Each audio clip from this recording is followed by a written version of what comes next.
Good evening everyone. मेरी आवाज जा रही है? Yes, sir. Good evening, sir.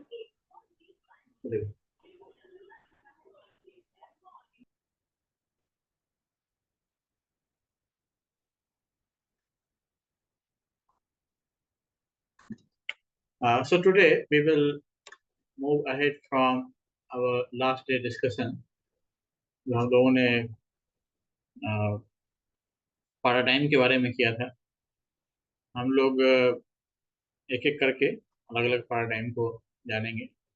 और उसमें क्रम में से सबसे पहला है जो पॉजिटिविज्म, जो सबसे ज़्यादा पॉपुलर है और इसके कुछ हिस्से को, जैसे एक्सपेरिमेंट को खास करके गोल्ड स्टैंडर्ड माना जाता है। अगर रिसर्च के फील्ड में गोल्ड स्टैंडर्ड समझते हैं, एक इकोनॉमिक्स से लिया हुआ टर्म है गोल्ड स्टैंडर्ड। गोल्ड स्टैंडर्ड का मतलब होता है कि पहले, अभी तो सांकेतिक मुद्रा बहुत प्रचलित है, हालांकि अभी भी ये फॉलो किया जाता है कि जो करेंसी रिजर्व से जारी की जाती है उसके against their is a reserve of gold.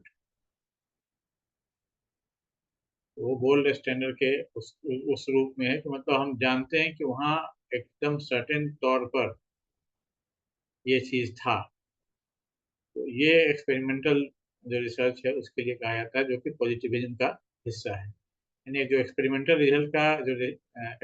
Research का जो रिजल्ट है उसको माना जाता है कि उसका जो निष्कर्ष आया है उसके बारे में उसको सबसे ज़्यादा तवज्जो दी जाती है, खास करके पॉलिसी मेकिंग में, या कोई किसी तरह का फंडिंग करना हो, या इस तरह का कोई भी चीज़ जहाँ बड़े पैमाने पर रिसोर्स को इन्वॉल्व करना हो। या सरकार कोई प्लान बना रही है, या कोई अंतर्राष्ट्रीय संगठन कुछ करना चाह रहा है, या कोई फैक्ट फाइंडिंग हो रही है, तो ऐसे सिचुएशन में जो एक्सपेरिमेंटल है उस तरह का जो वर्क होता है उसको गोल्ड स्टैंडर्ड माना जाता है। ये चीज़ हमने किया, उसका सारे वेरिएबल्स को हमने कंट्रोल किया, जो जो परिस्थितियाँ थी इन परिस्थितियों को कंट्रोल किया, और एक को जो जो परिस्थितियों को हम वेरिएबल को हम मैनिपुलेट करते हैं, उसको में परिवर्तन लाते हैं, उसका वेरिएशन ला के देखते हैं कि उसका क्या रिजल्ट पर क्या असर। तो वो उस तरह का जो रिजल्ट है ये काफ़ी गोल्ड स्टैंडर्ड माना जाता है, और ये पॉजिटिविज्म से ही निकला है। तो आज हम लोग पॉजिटिविज्म और पोस्ट पॉजिटिविज्म, प्रत्यक्षवाद और उत्तर प्रत्यक्षवाद, इन दोनों के बारे में संक्षेप में जानेंगे। और इसकी जो शुरुआत हुई बेसिक तौर पर, हम लोगों ने कल भी अगस्त कॉम्टे का की चर्चा मैंने की थी, उसमें इससे शुरुआत हुई थी। लेकिन शुरुआत करने से पहले मैं एक बार कल जहाँ बात करनी थी उसको एक बार आप लोगों से चर्चा कर लूँ कि कल अ, आप लोगों ने से कुछ लोगों ने कहा था कि हम लोग पढ़ेंगे और फिर कुछ प्रश्न होगा तो हम लोग पूछेंगे। हालांकि आप लोगों ने क्वेश्चंस जो हम लोग शेयर करते हैं उसको आंसर कीजिए। संस्कृति,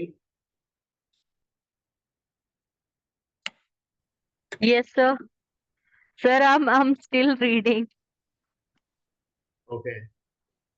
अभी पैराडाइम वाला क्वेश्चन किसी ने नहीं, दो लोगों ने आंसर किया है।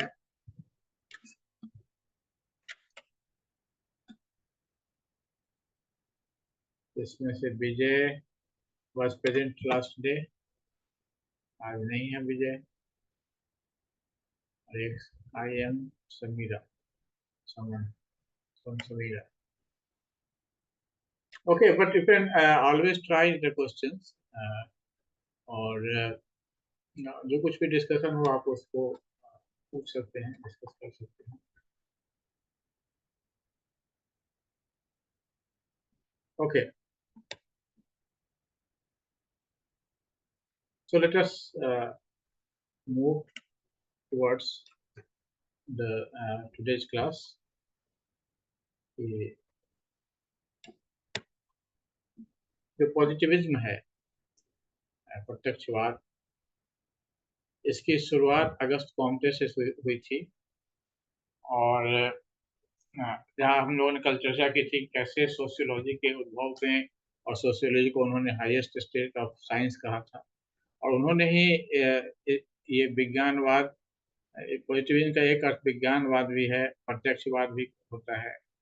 एम्पिरिसिज्म से जब इस दोनों पैरेलल यूज किए जाते हैं, पॉजिटिविज्म के लिए एम्पिरिसिज्म भी इस्तेमाल किया जाता है। तो ये सब सब टर्म हम ध्यान में रखिए, बल्कि नोट करते जाइए, क्योंकि लगेगा कि अक्सर एग्जाम में एक दूसरे से कंफ्यूजन क्रिएट हो जाए। तो विज्ञानवाद, प्रत्यक्षवाद, हिंदी वाले जो लोग हैं उनको जानना चाहिए प्रत्यक्षवाद, विज्ञानवाद। तो इसमें जो मुख्य चीज है कि एम्पिरिकल ऑब्जर्वेशन और reason to understand human behaviour. Empirical observation पर इसमें जोर दिया गया था। अब यहाँ पर एक चीज जान लेना चाहिए कि जो प्राचीन परंपरा चली आ रही थी यूरोप में या दूसरे जगहों पर भी, उस परंपरा में रीजनिंग को बहुत महत्व दिया गया था। यानी अगर कोई चीज तर्क से स्थापित हो रही है, लेकिन प्रत्यक्ष में उस पर संदेह भी हो रहा है, तो उस पर लोग डिबेट करते थे कि तर्क तो ये बता रहा है।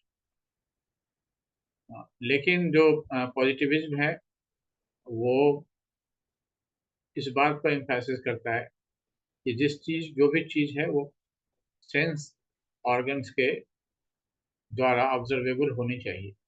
उसको ही हम लोग अपने रिकॉर्ड में, अपने स्टडी का आधार बनाएंगे। तो जैसा कि इन्होंने, जो कॉम्टे ने भी कहा, कि जो जेन्यून नॉलेज है वो कहाँ होना चाहिए, सेंसरी एक्सपीरियंस में आना चाहिए, and can only progress through observation and experimentation, essentially adhering to scientific method। वैज्ञानिक तरीका, वैज्ञानिक तरीका क्या हुआ, हम लोगों ने कल भी डिस्कस किया था। वैज्ञानिक तरीका हुआ तो सिस्टमेटिक वे से हमने हर एक स्टेप को एकदम पहले से प्री डिटरमाइन करके कि फैक्ट के लिए हम क्या टूल इस्तेमाल करेंगे, वो टूल हमारा उस फैक्ट के लिए सुटेबल के को एकत्र करने के लिए सुटेबल है कि नहीं, इसको हम एस्टेब्लिश करेंगे। हर एक चीज हमने सिस्टमेटिक वे में ऑर्गेनाइज किया है, उसका लॉजिकल एक्सप्लेनेशन हमारे पास है। अ, सारा सिस्टम, सारी प्लानिंग हमने पहले से कर रखी है, और तब हम फील्ड में जा रहे हैं। तो साइंटिफिक मेथड से हमको बढ़ना है, और उसमें जो प्रोग्रेस कैसे हो रहा है, तो ऑब्जर्वेशन, एक्सपेरिमेंटेशन, ऑब्जर्वेशन, एक्सपेरिमेंटेशन, ये दो चीजों से के साथ ये आगे बढ़,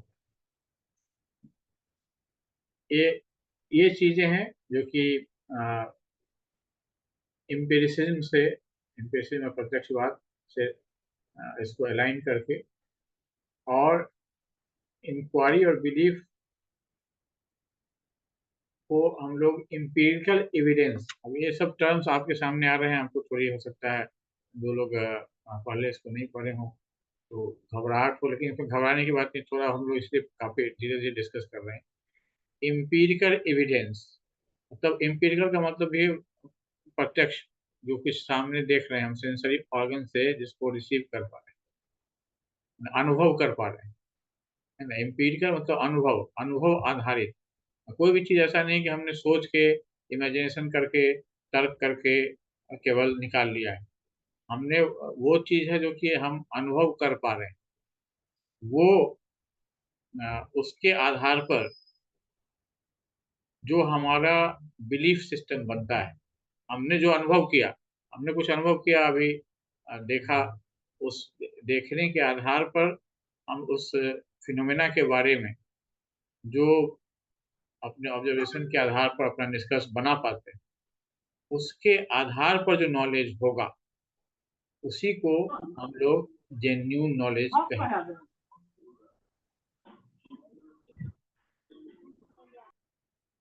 जेन्युइन नॉलेज कहेंगे, ठीक है।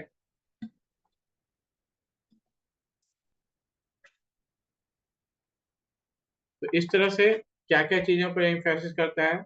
सेंसरी एक्सपीरियंस, हमारी जो ज्ञानेंद्रिय है उसके द्वारा अनुभव की जाने वाली चीजें।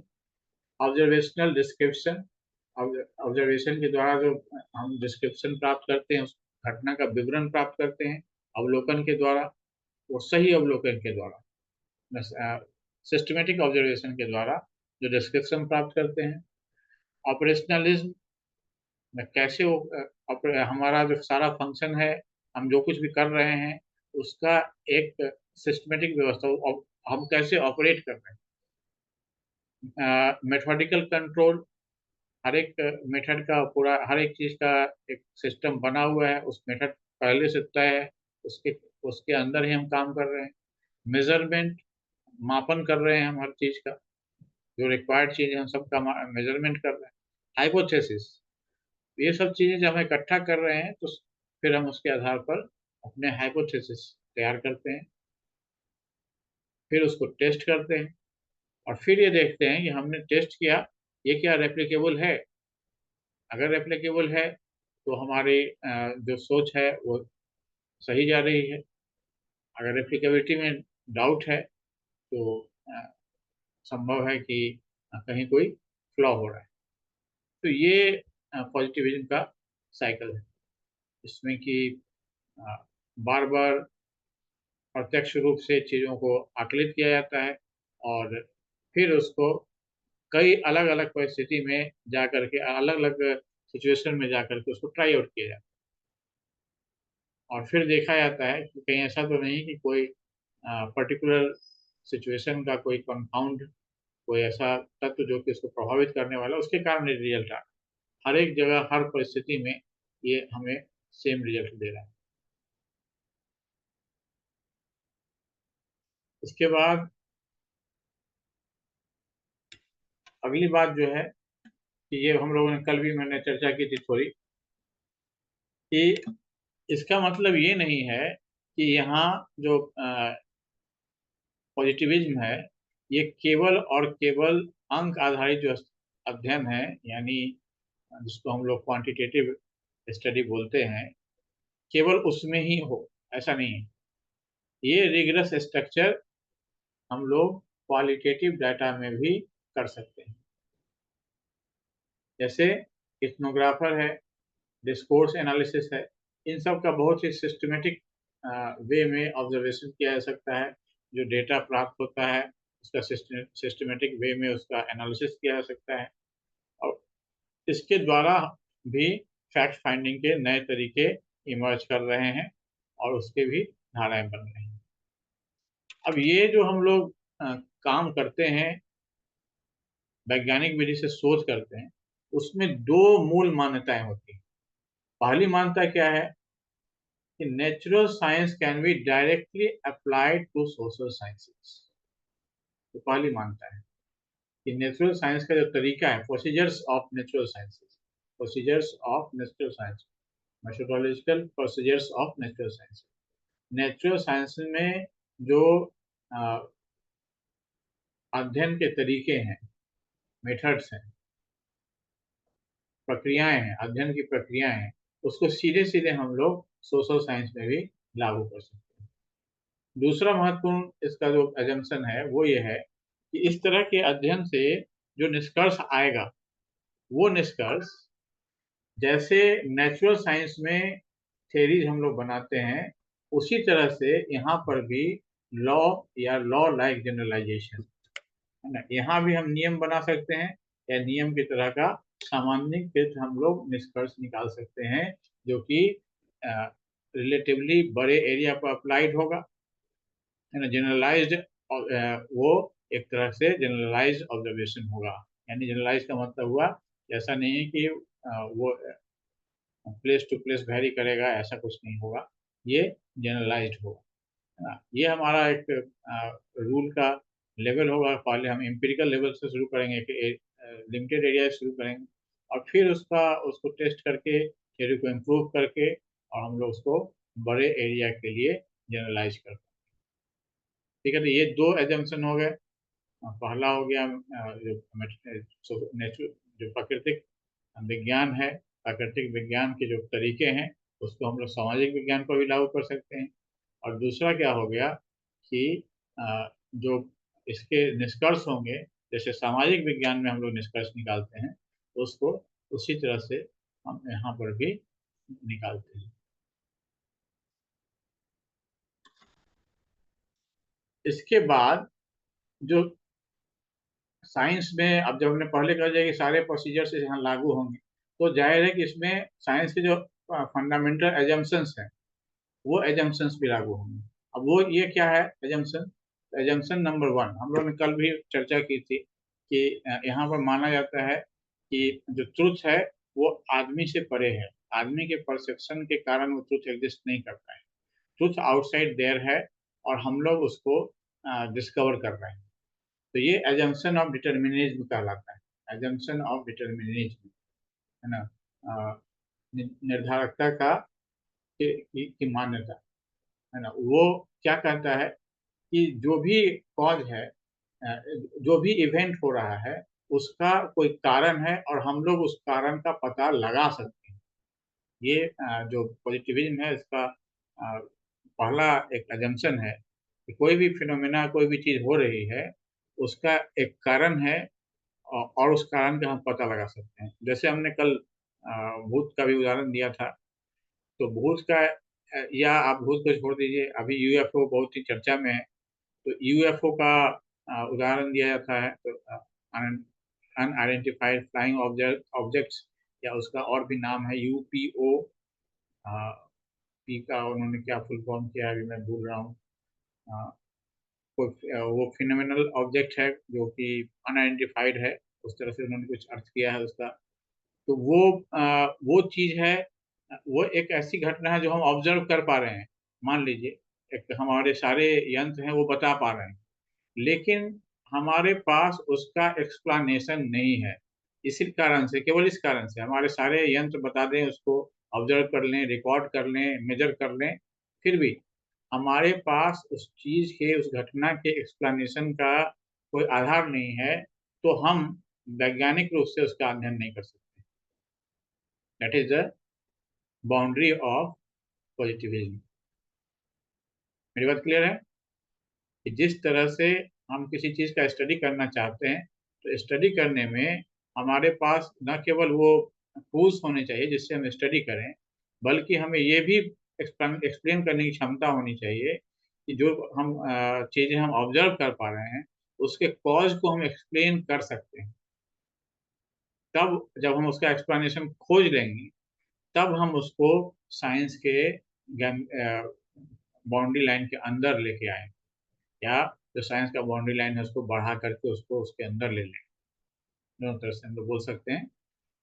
तो आ, उसका जो कारण है उसको समझना, उसके उसका एक बेस होना या उसका एक सैद्धांतिक आधार होना आवश्यक होता है। यानी कार्य कारण संबंध को स्थापित करना साइंस का एक बेसिक एजम्पशन है, जो कि जाहिर है जब हम लोग सोशल साइंस में पॉजिटिविज्म से बात करेंगे तो यहाँ भी वो नियम लागू होना चाहिए। यानी जो चीज हम ऑब्जर्व कर रहे हैं उसका एक कारण होगा और उस कारण को हम जान सकते हैं, उसका हम सिद्धांत बना सकते हैं, और वो सिद्धांत उस घटना की व्याख्या कर सकता है या उसके होने का कारण बता सकता है।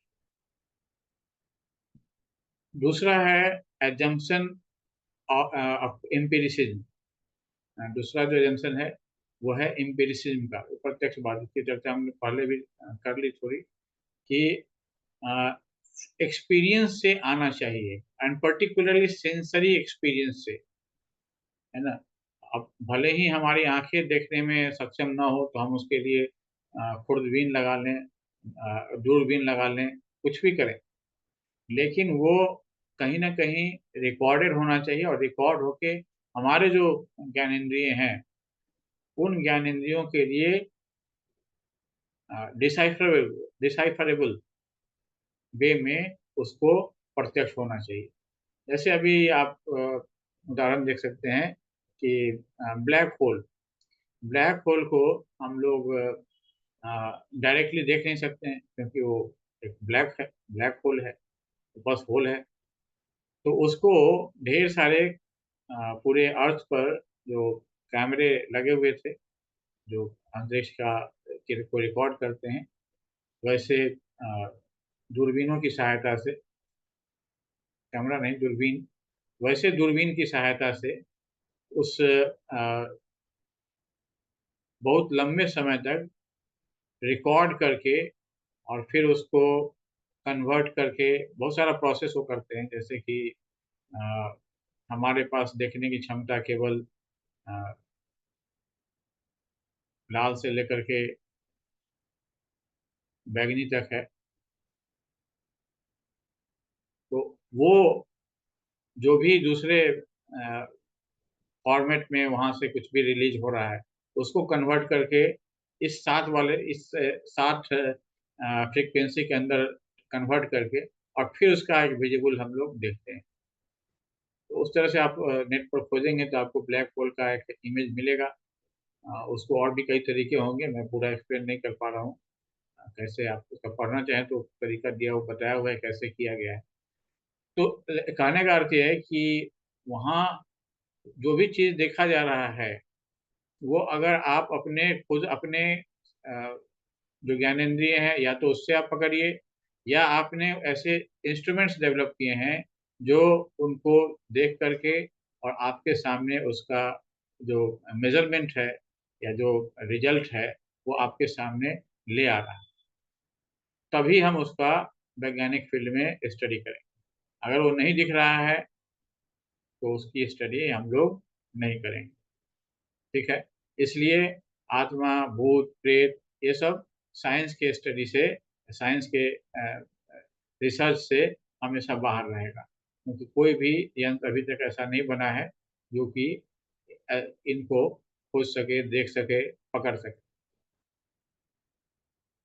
तीसरा जो नियम है वो है पार्सिमनी। आप इसको कहें कि मितव्ययिता का सिद्धांत। यानी कोई फिनोमेना है, वो सरलतम रूप में किस प्रकार से एक्सप्लेन हो सकता है, वो सरलतम एक्सप्लेनेशन ही रखना चाहिए। अब ये ऑकम्स रेजर है ना, ये ऑकम्स रेजर का सवाल 2-3 बार आ चुका है, अक्सर फर्स्ट पेपर में पूछा जाता है। ऑकम्स रेजर क्या है? ऑकम्स रेजर का मतलब है कि अगर कोई फिनोमेना ऑब्जर्व किया गया है, तो वो फिनोमेना आप एक दो तरह से कर सकते हैं। या तो उसको पूरे कॉम्प्लेक्सिटी में बहुत सारा ऐसे हो सकता है, वैसे हो सकता है, बहुत जटिल वे में उसको जा करके बता सकते हैं। लेकिन उसके जितने भी एक्सप्लेनेशन होंगे, मान लीजिए 10 लोगों ने 10 तरह से उसका एक्सप्लेनेशन किया, उसमें जो सिंपलेस्ट एक्सप्लेनेशन होगा, उसको ही साइंस में एक्सेप्ट किया जाएगा। ये एक बेसिक एजम्पशन है। ठीक है? अब ये क्यों किया जाता है? अ, इसका कारण ये है कि ये देखा गया, ये प्रैक्टिस से आया है। अब इसका कारण कार्य कारण की तरह का कारण हम नहीं बता सकते हैं, लेकिन ये आया है प्रैक्टिस से। प्रैक्टिस से मतलब कि ये देखा गया है कि हम अगर बहुत ही कॉम्प्लेक्सिटी से किसी चीज़ का एक्सप्लेनेशन करते हैं, तो हम बहुत ज़्यादा डिटेल में ये दूर तक नहीं जा पाते। यानी हमारा जो फील्ड का नॉलेज है, उसका ज़्यादा डेवलपमेंट नहीं हो पाता है। जबकि जब हम अ, उसका सिंप्लीफाइड वर्जन में डेवलपमेंट करते हैं तो क्या होता है, सिंप्लीफाइड वर्जन उसके कुछ डायमेंशन का एक्सप्लेनेशन करता है और बहुत से डायमेंशन का एक्सप्लेनेशन नहीं कर पाता है। यानी वो कुछ सवाल का जवाब देता है और बहुत सारे सवाल का जवाब नहीं दे पाता है। तो अब उन जिन सवालों का जवाब नहीं दे पाता है, उसके जवाब के लिए हम लोग आगे बढ़ते हैं और उसके हिसाब से फिर हमारे साइंस का जो ज्ञान है उसका विस्तार होता है। और अंतिम जो इसका एजम्पशन है वो है जेनरलिटी, है ना। ये वाइटल एजम्पशन इसको कहा जाता है। कोई भी चीज को आप किसी पर्टिकुलर फील्ड के लिए या पर्टिकुलर जगह के लिए नहीं रख करके उसको उसको जनरलाइज करना है ना। अब जनरलाइज करना है मतलब कि वो अधिकांश जगहों पर वो उसको लागू किया जा सकता जैसे उदाहरण के लिए कि अ, जहर खाने में कड़वा होता है। मान लीजिए एकदम बहुत सिंपल सा एक्सपेरिमेंट है। एक्सपेरिमेंट तो नहीं कर सकते हैं, लेकिन मान लेते हैं कि एक्सपेरिमेंट करने वाले तो ऊपर चले जाएंगे। लेकिन मान लेते हैं थोड़ी देर के लिए कि जहर खाने में कड़वा होता है। अब ये कहाँ तक लागू होगा, और क्या इसका कोई अपवाद भी होगा? अगर अपवाद नहीं होगा तो अ, वो भी एक लिमिटेशन माना जाता है जनरली साइंस में, कि अभी हमने इसको पूरा एक्सप्लोर नहीं किया है। जब यानी इसके पूरे फील्ड को एक्सप्लोर नहीं किया गया है, कुछ चीज़ है इसमें छूटा हुआ है। तो जो जितने तरह के विष हैं वो सब के सब कड़वे होते हैं, या उनमें कुछ का बिल्कुल कोई टेस्ट ही नहीं होता है, या कुछ ऐसे भी होंगे जो मीठे भी होते होंगे। तो ये वेरिएशन उसमें हो सकता है। तो हमारा ये जनरलिटी, इसका हम जनरलाइज एक रूल नहीं बना सकते हैं कि सबका सब कड़वा ही हो। हम ये कह सकते हैं कि अधिकांश इसमें से कड़वा होता है, हो, हो सक हो, होता है। ज़्यादा चांस है कि जो जहर है वो कड़वा ही होगा। लेकिन कुछ जो जहर हैं वो स्वादहीन होते हैं या मीठे भी हो सकते हैं। ठीक है, तो ये जो पूरा स्टेटमेंट हुआ, ये हुआ जनरल स्टेटमेंट, है ना। ये this come after observing all types of poisons. सभी तरह के जहर को हमने देख लिया और फिर हमने कहा कि भाई इस तरह का सिचुएशन है। आप बिना जीभ से चखे भी आप स्वाद का भी, मशीन से भी स्वाद का पता लगा सकते हैं केमिकल टेस्ट से। तो वो आप उसके हिसाब से आप उसका जनरलाइजेशन कर सकते हैं। तो ये जनरलाइजेशन समझ में आ गई सबको। चार बेसिक एजम्पशंस थे, वो आपने समझ लिया। कोई डाउट इतने दूर दूर तक?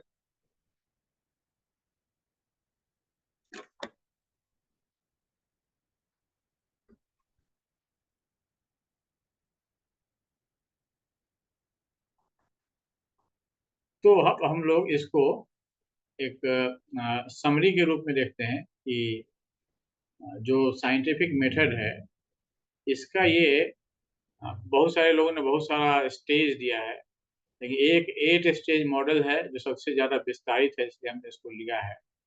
ये भी ह्यूग्स के द्वारा दिया गया था।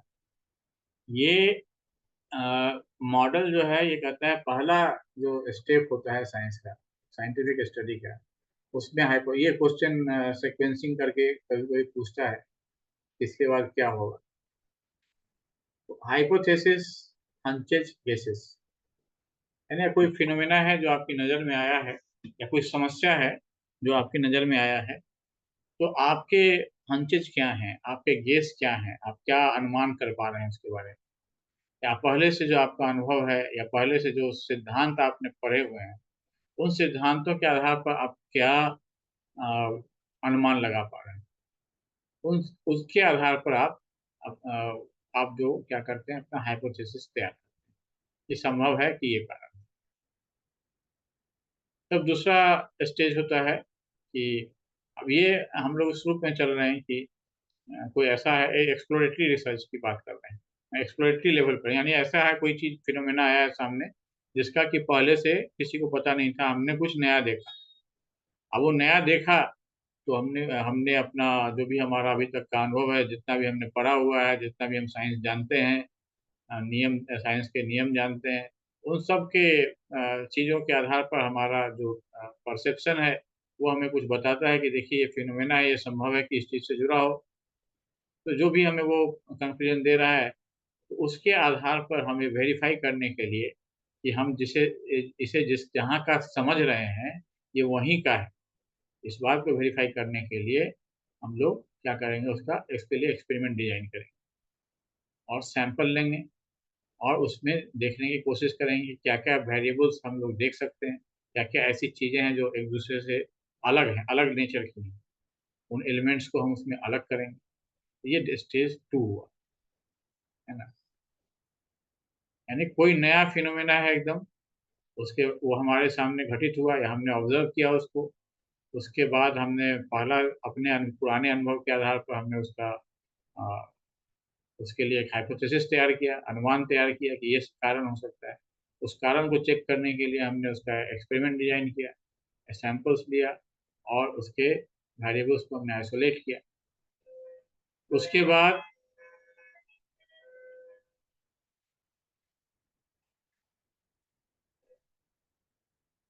just a moment, I have to answer the door. Just I will back in a minute.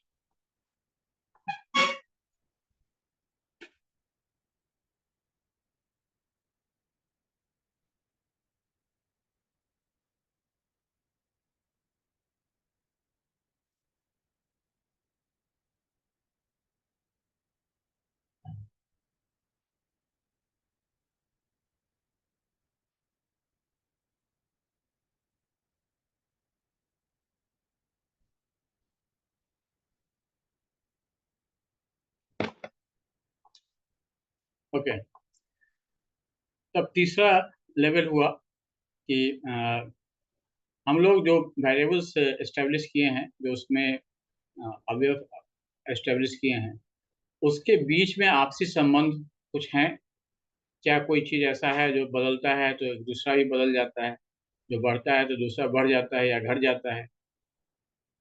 Pattern क्या क्या खोज सकते हैं? ये तीसरा लेवल, कोरिलेशन खोजना, देखना और पैटर्न को आइडेंटिफाई करना। अब फिर सेकेंड स्टेज है फिर से हाइपोथेसिस फॉर्म। अब इतना डेटा के बाद हम लोग फिर हाइपोथेसिस फॉर्म करते हैं, जो कि अब ये फॉर्म क्या किस तरह का हाइपोथेसिस है? पहला जो था सो प्योर हंस था। अब ये हाइपोथेसिस है जो कि उनके रिलेशन को एक्सप्लेन करने वाला है कि ये चीज़ हो रही है इस कारण से, उसके बीच में ये संबंध है, इतना कोरिलेशन है या कॉजल है ना। कॉज भी हो सकता है, ये रिलेशन भी हो सकता है। तो वो रेगुलरिटीज को आइडेंटिफाई करने के लिए फोर्थ स्टेज में का जो हाइपोथेसिस, अब ये पहला हाइपोथेसिस और चौथा हाइपोथेसिस, दोनों में अंतर है। ये केवल हंचेज है, ठीक है। और यहाँ पर क्या है कि हमारे पास एक बेसिक डेटा आ चुका है और उसके आधार पर जो उसके अंदर का रिलेशन है, रेगुलरिटीज है, उसको एक्सप्लेन करने वाला कि अगर ऐसा किया जाए तो ऐसा होगा, है ना। ये दो चीज़ें आपस में रिलेटेड हो हैं या इन दो चीज़ों में अंतर है ना। जैसे देखा कि हमने कि एक विधि से पढ़ाने में और दूसरे विधि से एक नई विधि आई, तो उस विधि से पढ़ाना, पहली बार वो विधि का प्रयोग किया गया तो उस विधि से पढ़ाने का परिणाम दूसरी विधि से परिणाम पढ़ाने के परिणाम से सिग्निफिकेंटली डिफरेंट होगा, है ना, सिग्निफिकेंटली डिफरेंट होगा। हम यहाँ क्या कर रहे हैं कि अ, एक ऐसा हाइपोथेसिस फॉर्म कर रहे हैं जो कि उसके रेगुलर स्ट्रक्चर को एक्सप्लेन करने की कोशिश कर रहा है। अब ये जो हमने हाइपोथेसिस फॉर्म किया, इसको हम टेस्ट करेंगे और देखेंगे कि ये कहाँ तक सही होता है और कहाँ से ये फॉल्स हो जाता है। इसके फॉल्सिफिकेबिलिटी को चेक करते हैं, है ना, जिसको कि हम लोग देखते हैं स्टैटिस्टिक्स में किस लेवल पर सही है। 0.5 लेवल पर, आगे इस पर आप डिस्कस करेंगे तो हम जानेंगे कि किस लेवल पर सही है। तो कोई भी चीज़ है उसका एक लिमिटेशन होगा, वहाँ तक सही है, उसके बाद वो सही नहीं होता है। अलग अलग तरह के स्टडी में अलग अलग लेवल रखा गया।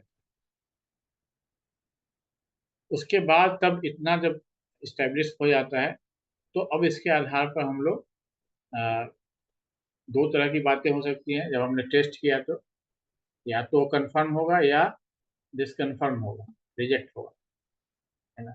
अगर कंफर्म होगा तो हमने एक लॉ खोज लिया, एक नियम निकाल लिया और फिर जब एक नियम निकला तो क्या हम उसको जनरलाइज कर सकते हैं, यानी ये जो नियम निकला है वो उस पर्टिकुलर केस के लिए सही है या उसको हम अलग अलग जगह पर करें उस तरह के सिचुएशन के लिए तो वहाँ भी सही होगा। तो ये जनरलाइजेशन हो गया।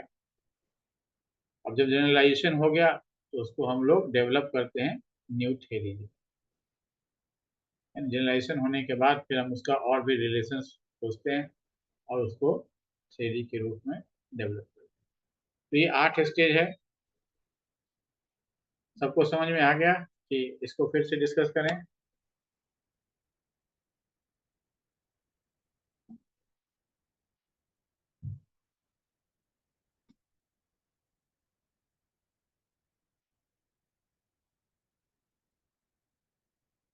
ओके।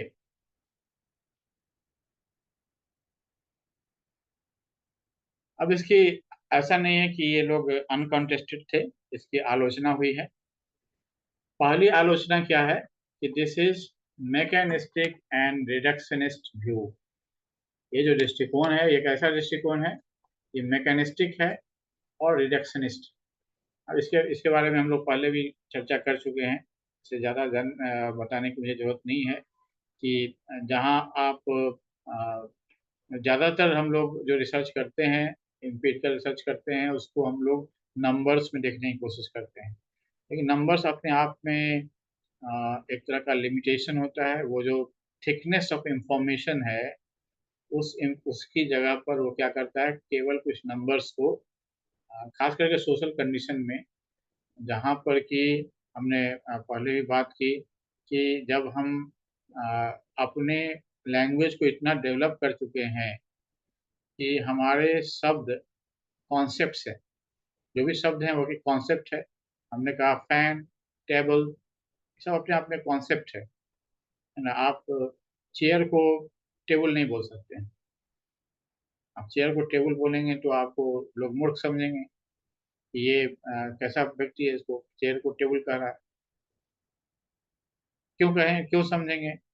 तो टेबल का एक कॉन्सेप्ट है जो सर्वमान्य है। अब वो टेबल किसी भी तरह का हो सकता है। अगर चेयर में ही जुड़ा हुआ है, चेयर के हत्थे में ही, जैसे स्कूल कॉलेजों में अक्सर होता है, वैसा जुड़ा हुआ है, अटैच्ड है चेयर, तब उसको क्या कहेंगे? वहां पर नाम का संकट भले ही आ जाए, लेकिन जो प्राइमरी फंक्शन वो कर रहा है उसके आधार पर उसका नामकरण होगा। क्योंकि जैसे टेबल में अ, एक हॉरिजेंटल सतह होती है और उसको, उसके नीचे 4 पैर लगे होते हैं, या कम से कम 3 पैर तो होना ही चाहिए, उससे कम में नहीं होगा। 3 या 4 पैर उसके होने चाहिए। तो ये एक कॉन्सेप्ट है। तो वैसे ही हमारा जितना भी शब्द है, हमारे पास जितने भी नाउन्स हैं या वर्ब्स हैं, वो सब के सब कॉन्सेप्ट्स हैं। तो हमारा जो लैंग्वेज है दूसरे एनिमल्स की तुलना में केवल साउंड नहीं है, ये कॉन्सेप्ट है। तो जब कॉन्सेप्ट की बात आ जाती है, यानी हमारा एक और रियलिटी का एक तीसरा लेवल आ जाता है। हम लोगों ने पहले भी बात की, उसी को हम दूसरी तरह से फिर से कर रहे हैं ताकि अ, हर तरह से आपको ये बात समझ में आ जाए कि हमारी जो रियलिटी थी पहले एनर्जी और मैटर के लेवल पर थी। अब ये एक और तीसरा लेयर आ गया जो इनटेंजिबल लेयर है, जो कॉन्सेप्ट के लेवल पर। तो अब ये जो सोशल रियलिटी है, वो तीन तीन फैक्टर्स पर काम करता है: मैटर, एनर्जी एंड कॉन्सेप्ट्स। तो अब ये जब हम साइंटिफिक मेथड इस्तेमाल करते हैं, जो कि मैटर और एनर्जी के साथ ही खेलने के लिए या उसके साथ डील करने के लिए बना है, तो वो तीसरे से डील नहीं कर पाएगा। सिंपल। तो ये पहली आलोचना यही है, ये मैकेनिस्टिक है, रिडक्शनिस्ट व्यू।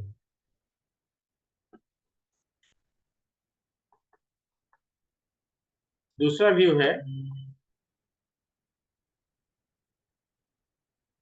जो इसकी ऑब्जेक्टिविटी है, कि जिसमें ये मानता है कि हम किसी चीज को इस तरह से कर सकते हैं कि हमारा पर्सनल बायस या किसी भी तरह का पर्सनल जो चीज है, वो उसको प्रभावित ही नहीं कर पाएगा। यानी रिसर्चर एक ऐसा अपने मशीन के साथ एक रिसर्चर भी एक मशीन हो जाएगा। उसमें ऑब्जेक्टिविटी नाम की कोई चीज होगी ही नहीं। उसका कुछ पसंद नापसंद होगा ही नहीं। उसका कुछ लिमिटेशन होगा ही नहीं। ऐसा हो जाए तो ये, इस पर भी इसकी भी क्रिटिसिज्म, इसका भी क्रिटिसिज्म किया जाता है कि जब कोई भी ऑब्जर्वर है, वो ऑब्जर्वर अपने लिमिटेशन में काम करेगा, अपनी चीज़ों के लिमिटेशन में काम करेगा, वो चीज़ों को अपनी तरह से एक्सप्लेन करेगा। तो ऐसी स्थिति में आप फुल सब्जेक्टिविटी फुल ऑब्जेक्टिविटी की बात तो नहीं कर सकते हैं कि किसी न किसी रूप में उसकी पसंद नापसंद, उसके अंदर में किसी थ्योरी को के प्रति रुझान होगा, उसके प्रति वो एक्स्ट्रा प्रयास करेगा कि ये सिद्ध हो जाए, जिसके प्रति कम रुझान होगा उसको इग्नोर करेगा। इस इस तरह की बहुत सारी चीज़ें होती हैं जो साइंस का रिसर्चर है वो उसके सब्जेक्टिव वैल्यूज होते हैं। ऐसा बहुत सारे एग्जांपल्स अगर आप हिस्ट्री ऑफ साइंस पढ़ेंगे किसी भी उसमें बहुत सारे ऐसे एग्जांपल्स मिलेंगे कि बहुत सारे जो ऑब्जर्वेशंस होने के बावजूद जो साइंटिस्ट थे वो अपने पर्सनल बायस के कारण उन फैक्ट्स को नहीं देख सके जो आज हम लोगों को लगता है कि बिल्कुल अ, एकदम सही था। जैसे कि एक बहुत ही फेमस एग्जांपल है मेंडल के जो जीनोम से संबंधित जो एक्सपेरिमेंट है, अभी उसको कभी कोई रेप्लिकेट नहीं कर पाया और बाद में जब उसकी तगड़ी स्क्रूटनी की गई तो ये पता चला कि मेंडल साहब ने थोड़ा सा मैनिपुलेशन किया था, जिसमें उन्होंने वो जो मटर के दाने का एक्सपेरिमेंट है आप लोगों ने पढ़ा होगा स्कूल के समय में, तो वो चीज़ उन्होंने उसमें किया था, कुछ मैनिपुलेशन किया था अपने रिजल्ट को एस्टेब्लिश करने के लिए। वो आज से 200-250 साल पहले की बात है। उसके बाद उसके निष्कर्ष के आधार पर बहुत सारे काम हुए लेकिन उसकी वो फिर से रेप्लिकेशन नहीं हो सका। तो फिर उनके रिकॉर्ड्स को चेक करने पर ये बात पता चली कि थोड़ा सा वो बायस थे अपने नियम को, अपने उन्होंने जो रूल निकाला था उस रूल को एस्टेब्लिश करने के लिए, तो उन्होंने थोड़ी सी चीज़ों से इग्नोर कर दिया। तो इस तरह से आप ये कहेंगे कि ये तो भाई साइंस हुआ ही नहीं, इसको हम साइंस में क्यों माने। लेकिन आप साइंस को कैसे नहीं मानेंगे, क्योंकि उस चीज़ के बाद उस चीज़ के आधार पर साइंस का आगे विकास हुआ। तो एक समय में वो साइंस का आधार रहा ही, तो आप डिस्कार्ड तो नहीं कर सकते हैं। अब भले ही आप टेक्स्ट बुक से अब हटा दिया गया हो, हमारे समय में था लेकिन आजकल देखते हैं नहीं रहता है, क्योंकि लोगों को जिससे पता चल गया है तो लोगों ने उसको छोड़ दिया है। लेकिन जब इतिहास लिखा जाएगा तो उनका स्थान रहेगा ही। तो इस तरह से ऑब्जेक्टिविटी पूरी तरह से ऑब्जेक्टिविटी होना बहुत ही मुश्किल है। और इसके साथ दूसरी बात भी सही है कि आप सब्जेक्टिविटी को पूरी तरह से नेग्लेक्ट कर देते हैं, जबकि सब्जेक्टिविटी यानी हमारा जो कॉन्सेप्ट है वो अपने आप में एक बड़ा फैक्टर है चीज़ों को निर्धारित करने में। हमारा इंटरप्रिटेशन है जो कि हमारे संसार के हमारी जो बोध है संसार में होने का, संसार क्या है, हम वहाँ क्या, हमारा रोल क्या है, ये सारी चीज़ों को तय करता है। और आप उसको ही रिजेक्ट कर देते हैं और आप कहते हैं कि हम सोसाइटी का अध्ययन करने आए हैं, हम सोसाइटी को समझना चाहते हैं।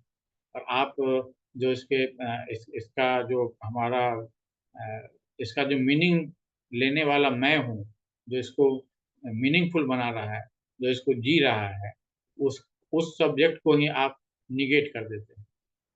तो ये जो ह्यूमन सब्जेक्टिविटी, इंटेंशन, फ्रीडम, ये अ, बहुत तरह से एक तरह से जो सोसाइटी और ह्यूमन के बीच का रिलेशन है या इंस्टीट्यूशन और ह्यूमन के बीच का रिलेशन है उसको बहुत ही लिमिटेड वे में समझता है। तो ये मानता है कि इंस्टीट्यूशन ने जो कह दिया इंडिविजुअल वही करेगा। हाँ, इस पर भी हम लोग पहले बात कर चुके हैं।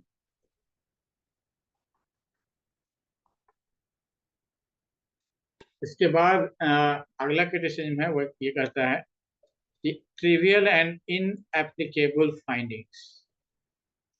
इसमें ये भी कहा जाता है जैसे मान लेते हैं कि कोई आपने स्टडी किया, उसका जो फाइंडिंग आया वो बहुत ही कंट्रोल्ड सिचुएशन में आपने कंपेयर किया था तो हाँ वो काम कर गया। यानी आपने एक्सपेरिमेंट किया था तो एक्सपेरिमेंट करने के लिए आपने क्या किया था कि एकदम कृत्रिम वातावरण बनाया था, है ना, मिक्स एंड मैच और इस तरह का कृत्रिम वातावरण आपने तैयार किया था। तो वैसी स्थिति में ये चीज़ जो है सो आपने एक निष्कर्ष प्राप्त कर लिया। लेकिन जब एक्चुअली उसके किसी एप्लीकेशन का किसी तरह से उसके यूज की बात आएगी तो वहाँ वो काम ही नहीं करता है। तो ऐसी चीज़ का क्या फायदा। तो ये इसलिए एक रिजल्ट जो है सो ट्रिवियल या इनएप्लीकेबल भी बहुत बार देखा जाता है। इसी से जुड़ी हुई बात है कि ह्यूमन एक्सपीरियंस से एलिनेशन होता है इसमें। ह्यूमन तो नंबर में एक्सपीरियंस नहीं करते हैं किसी चीज को, या जो ये थ्योरी बनाते हैं उस थ्योरी में भी एक्सपीरियंस नहीं करते हैं। ह्यूमन का अपना एक्सपीरियंस होता है। हाँ, आप थ्योरी बार बार उसके सामने में रखेंगे तो धीरे धीरे वो अपने एक्सपीरियंस में उस चीज को ले आए बार बार बोलने से, वो एक बात की बात है।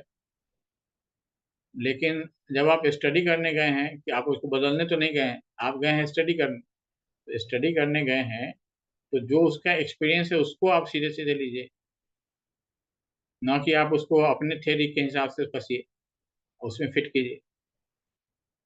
तो ये एलिनेशन की बात होती है। इसको और ये इस कारण से है कि आप ऑब्जेक्टिविटी को प्रायोरिटाइज करते हैं। आप ये मानते हैं कि जो पार्टिसिपेंट है या जो हमारा जिसका हम स्टडी कर रहे हैं वो वो जो है सो निष्क्रिय प्राणी है, और उससे हम कुछ इंफॉर्मेशन एक्सट्रैक्ट कर सकते हैं। तो ये सब इसकी आलोचनाएं थी। अब हम लोग इसमें एक जो पैराडाइम शिफ्ट आया बाद के समय में, इसको हम लोग थोड़ा देखेंगे कि इसको हम लोग पोस्ट पॉजिटिविज्म की चर्चा हम लोगों ने थोड़ी की थी कि जिस तरह से कंफर्मेटरी इसमें एक माना जाता था कि ये निश्चित तौर से ये सही है, वैसा इसमें बाद में देखा गया कि नहीं, वैसा तो हो नहीं पा रहा है। कई सौ साल हो गए और हम लोग बहुत ज़्यादा चीज़ें नहीं है जिसके बारे में कंफर्म होकर कह सकते हैं कि हाँ हमने इसको जान लिया है। बहुत थोड़ी सी चीज़ें हैं, दुनिया का बहुत छोटा हिस्सा है या बहुत थोड़ी चीज़ें हैं जिसके बारे में हम बिल्कुल 100% श्योर है कि साहब ये है, इसमें तो बस यही है। तो बहुत बड़ा हिस्सा है जो कि अभी अननोन है और हमारी समझ से बाहर भी है। बहुत सारी चीज़ें हैं जो एक्चुअल में हो रही हैं और हम उसके बारे में कुछ नहीं कर सकते, कुछ नहीं जान सकते हैं। हम जानते हैं कि वो हो रही हैं, जैसे न्यूट्रिनोज के बारे में हम जानते हैं कि हर सेकेंड हमारी शरीर के हर एक इंच से अरबों की संख्या में न्यूट्रिनोज क्रॉस कर रहे हैं। और वो क्यों क्रॉस कर रहे हैं, क्या रोल है सृष्टि में, क्या रोल है, नहीं जानते। कोई सिद्धांत ही नहीं है हमारे पास, वो किसी चीज़ से रिकॉर्ड ही नहीं होता। तो ये सी सिचुएशन में जो पॉजिटिविस्ट थे उन्होंने वो थोड़ा फिलॉसफी के फील्ड में उन्होंने अ, आगे वो बढ़े। तो यहाँ देख लीजिए पॉजिटिविज्म क्या करता था। assert the existence of an ordered predictable singular reality, जिसे कि डिस्कवर किया जा सकता है इंपिरिकल मीन से, है ना। पॉजिटिविज्म क्या करता था कि एक जो संसार है ये बिल्कुल स्ट्रक्चर्ड है, नियम से बना हुआ है, और चूंकि नियम से बना हुआ है इसलिए हम प्रिडिक्ट कर सकते हैं कि ये है तो वो होगा, ये कारण उत्पन्न हुआ तो ये परिणाम होगा, ये परिणाम है जिसके पहले वो कारण हुआ होगा। ये इस रूप में ऑर्डर्ड है, कार्य कारण के रूप में पूरी सृष्टि जो है सो ऑर्डर्ड है। और वो रियलिटी हम लोग इम्पीरिकल मीन से, यानी हमारे जो ज्ञानेंद्रिय है उनके माध्यम से हम लोग उसको बदल सकते हैं और पकड़ सकते हैं, यानी जान सकते हैं। ठीक है। अब इसमें जो पोस्ट पॉजिटिविस्ट थे, यानी उत्तर प्रत्यक्षवादी आप कह सकते हैं, ये लोग क्या मानते थे। तो पहला इनका था पार्शियल एंड प्रोबेबिलिस्टिक नॉलेज। अब ये लोग कंप्लीट नॉलेज की बात नहीं करते हैं, ये किसकी बात करते हैं कि प्रोबेबली ये नॉलेज ये चीज सही है ना। कोई ये चीज हम एब्सोल्यूट वे में नहीं कर सकते हैं कि हमेशा सही है, क्योंकि आइंस्टीन के समय से ही रिलेटिविटी की बात हो गई, और स्पीड की बात हो गई, मैटर के इनफाइनाइट होने की बात हो गई। जैसे अब लाइट है तो लाइट चाहे जहां से भी आता है उसका 1 सेकेंड पूरा नहीं होता है। सूर्य से लाइट को आने के लिए 7-8 मिनट लगते हैं शायद, लेकिन लाइट के लिए वो 1 सेकेंड पूरा नहीं हुआ है अभी। जब तक वो लाइट लाइट है, मैटर में ऑब्जर्व नहीं हो गया है, तब तक वो 1 सेकेंड के अंदर ही है। तो इस तरह के सिचुएशन, तो ये बताता है कि हम जो नॉलेज है हमारा, वो पार्शियल है, कंजेक्चरल है और सब्जेक्ट टू चेंज है। ये 3 चीजें इन्होंने कहा, ये पार्शियल है, कॉन्जेक्चर है हमारा, और सब्जेक्ट टू चेंज है। इतनी चीजें इसमें हैं, और इसमें कोई भी एब्सोल्यूट ट्रुथ है ही नहीं जिसको कि हम जान सकते हैं, मानव जान सकता है। ऐसा कोई एब्सोल्यूट ट्रुथ है ही नहीं। ठीक है। दूसरा है multiple realities and perspective. Absolute नहीं है तो क्या है? Multiple reality. जैसे थ्योरी ऑफ रिलेटिविटी का मैंने बार बार एग्जाम्पल दिया है।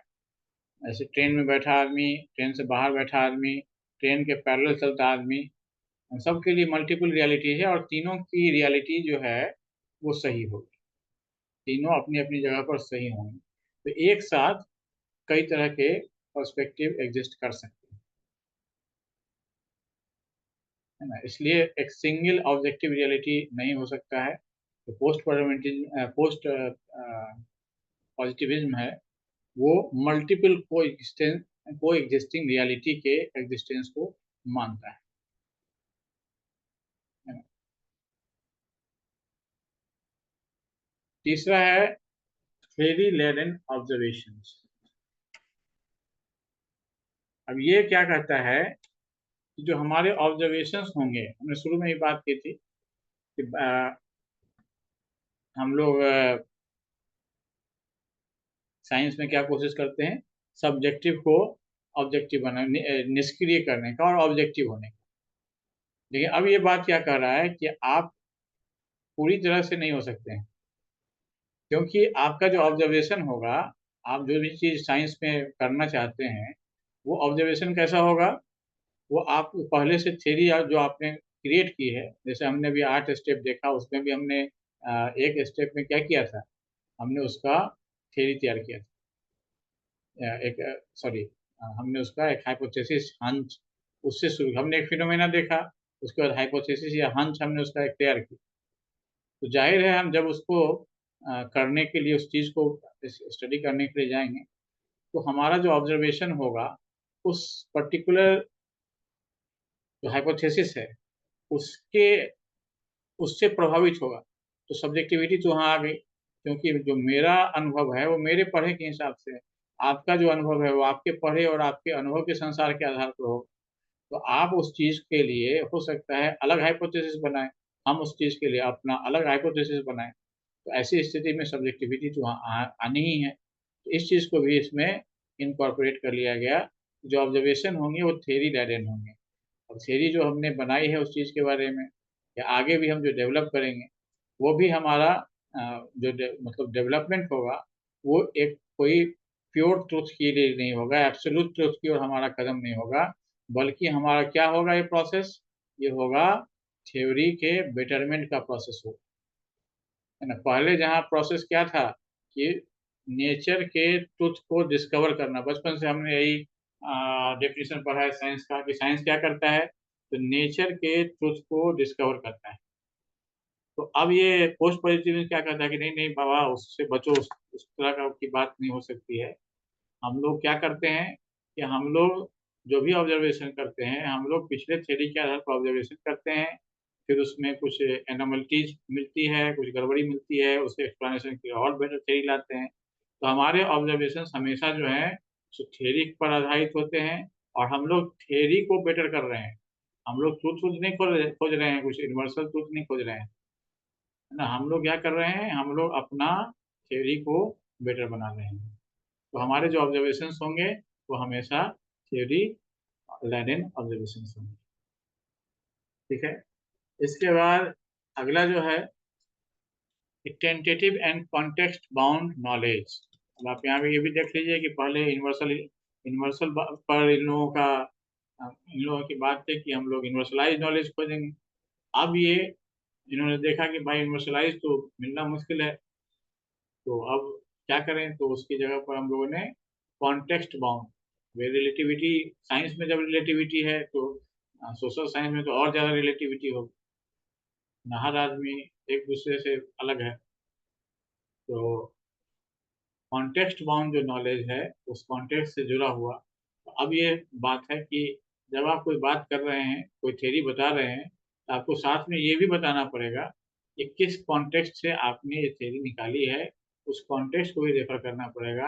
आप ऐसा नहीं कर सकते कि आपको एक बड़े बाबा की तरह आपने एक बड़ा सिद्धांत दे दिया है और सारी दुनिया उसको मान लेगी आंखों से। ठीक है, तो हमेशा क्या रहेगा, टेंटेटिव, कंजेक्चरल, कॉन्टेक्स्ट बाउंड। टेंटेटिव मतलब अभी तक जो ज्ञात है उसके आधार पर हम कह रहे हैं कि संभवतः ये जो हमारी थ्योरी है ये सबसे ज़्यादा इफेक्टिव है।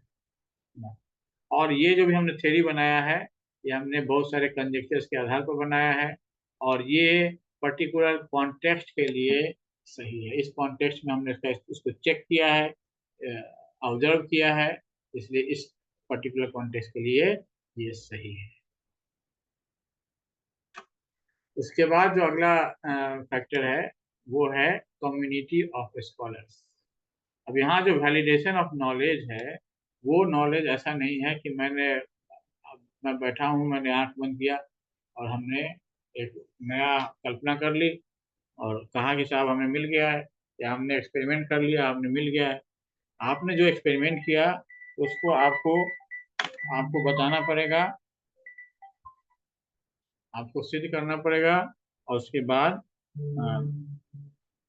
उसके बाद उस सिद्ध करने के बाद आप कर सकते हैं कि आप बाकी के जो आपके फ्रेटर्निटी है, रिसर्चर फ्रेटर्निटी है, उस रिसर्चर फ्रेटर्निटी के बीच में आपके जो भाई बंधु हैं, आपके फील्ड में काम करने वाले, उनके बीच में आपको उनको रखना होगा, उनको बताना पड़ेगा कि साहब हमने इसको ऐसे ऐसे किया है, इसमें ये स्टेप्स लिया है, अब आप लोग इसको देख लीजिए, है ना। एक तो पहले आपका जो शोध है वो पहले किए गए शोध पर आधारित होना चाहिए। आप एकदम से नया करके साहब हमें ऐसा नया हीरा मिल गया है, आप लोग देखिए, तो कोई नहीं देखने आएगा। आपको बताना पड़ेगा कि आप उस चीज तक पहुंचे हैं कैसे। जैसे आप में से बहुत सारे लोग पीएचडी कर रहे हैं या करने वाले हैं, वो लिटरेचर रिव्यू करते हैं। लिटरेचर रिव्यू में हम लोग क्या करते हैं, हम लोग ये बताते हैं कि साहब इस फील्ड में अभी तक ये काम हुआ है और इस समस्या के बारे में ये बातें अब तक हो चुकी हैं, और हम अब इसमें ये करना चाहते हैं। या तो उसमें पहले कुछ हो चुका है, उसको हम नई परिस्थिति में चेक करना चाहते हैं, या कुछ नया एलिमेंट उसमें देखना चाहते हैं, जोड़ना चाहते हैं, कंफर्म करना चाहते हैं। कहीं ना कहीं से आपको उसमें ये करना पड़ेगा कि ये चीज जो हमारे पीछे के लोग हो चुके हैं उनके लिए, और इसके साथ साथ आगे के लोगों के लिए आपका रिसर्च एक्सेप्टेबल तभी होगा जब आप उनको सारे अपने स्टेप्स खोल के बता दीजिए। आप केवल उनको कहिएगा कि हमने किया था, हमको ये मिल गया है, कोई नहीं मानेगा। आपको अपना मेथड भी बताना है, आपको अपने टूल भी बताने हैं, आपको अपने टूल की रिलायबिलिटी भी बताने हैं, आपको अपने जो उसका एनालिसिस के लिए आपने कैसे उसकी एनालिसिस की है वो भी बताना है। सारी चीज़ों को, प्लस आपने किस तरह से शोध किया, किस तरह से आप फील्ड में गए, वहाँ क्या कंडीशंस थे, उसका भी डिस्क्रिप्शन देना है। सारी जो परिस्थितियां हैं उसको अपने कम्युनिटी में आपको स्पष्ट करना है। ठीक है, तो अब यहाँ जो पोस्ट पॉजिटिविज्म है, ये अब वो यूनिवर्सल ज्ञान की बात नहीं करता है कि न्यूटन साहब ने ये नियम खोज लिया तो अब वो नियम तो यूनिवर्सल हो गया। न्यूटन के तीन गति नियम, अब सारे बच्चे उसको पिछले 200 साल से याद कर रहे हैं, 300 साल से, पता नहीं, मुझे याद नहीं कितना साल से। तो वैसा अब नहीं चलेगा। अंडर डिटर्मिनेशन ऑफ थ्योरी, अब ये इसमें भी माना जाता है कि जो हम लोग प्रत्यक्ष अनुभव कर रहे हैं वो हमारे प्रत्यक्ष अनुभव के आधार, वो भी थ्योरी बना रहे हैं, सॉरी, जो थ्योरी हम लोग बना रहे हैं, सिद्धांत बना रहे हैं, वो हमारे प्रत्यक्ष अनुभव के आधार पर हम बना रहे हैं, लेकिन उसी अनुभव या उसी डाटा के आधार पर कुछ और थ्योरी भी बन सकती है। यानी हमने एक डेटा लिया बच्चों से, बच्चों का ऑब्जर्व करके, और हमने एक बात कही कि साहब ये चीज़ सही है, हमने ये देखा है। अब ये भी हो सकता है कि कोई दूसरा आदमी उसी डेटा को लेकर के कुछ और बात कह दे। तो इसका मतलब ये है कि अब ये मानता है, जो पोस्ट पॉजिटिविज्म है, अब ये मानता है कि जो चीज़ हम ऑब्जर्व करते हैं उसका हम पूरा उपयोग नहीं कर पाते हैं, क्योंकि हमने पहले ही ऊपर कहा है कि थ्योरी लैडेन ऑब्जर्वेशंस हैं। हमारे जो ऑब्जर्वेशंस हैं, और खास करके जब हम उसके इंटरप्रिटेशन के रास्ते पर जाते हैं, तो उसको हम लोग अपने थ्योरी के नज़रिए से ही उसको डील करते हैं। तो इसलिए वो कभी भी आ, उसके डाटा के पूरे पोटेंशियल का यूज नहीं होता है, उसका हमेशा अंडर डिटर्मिनेशन होता है। यानी हमने ऑब्जर्वेशन कर लिया और हमने कहा कि देखो जी, हमने डाटा इकट्ठा किया है, हमारी बातें सही है, हमने सिद्धांत उसके आधार पर बनाया है, सिद्धांत सही है। लेकिन बात वो नहीं है। आपने जो सिद्धांत जिन आंकड़ों के आधार पर सिद्धांत बनाया है, एक दूसरा आदमी आता है, कहता है कि इन्होंने तो आधा अधूरा सिद्धांत बनाया है, इससे तो ये भी हो सकता है, इससे वो भी हो सकता है, ये भी संभव है कि इन्होंने जो सिद्धांत बनाया है उनका इन्हीं के डाटा से खंडन भी हो जाए। तो बहुत सारी चीजें संभव है। तो ये चीज को भी आप पोस्ट जो पॉजिटिविस्ट हैं, ये भी उसको अपने इसमें ले लेते हैं। तो ये सब बातें थी जो कि हम लोगों ने आज समझने की कोशिश की। आज की क्लास में इतनी ही। कुछ बात अगर आप पूछना चाहें, डिस्कस करना चाहें, तो कर सकते हैं।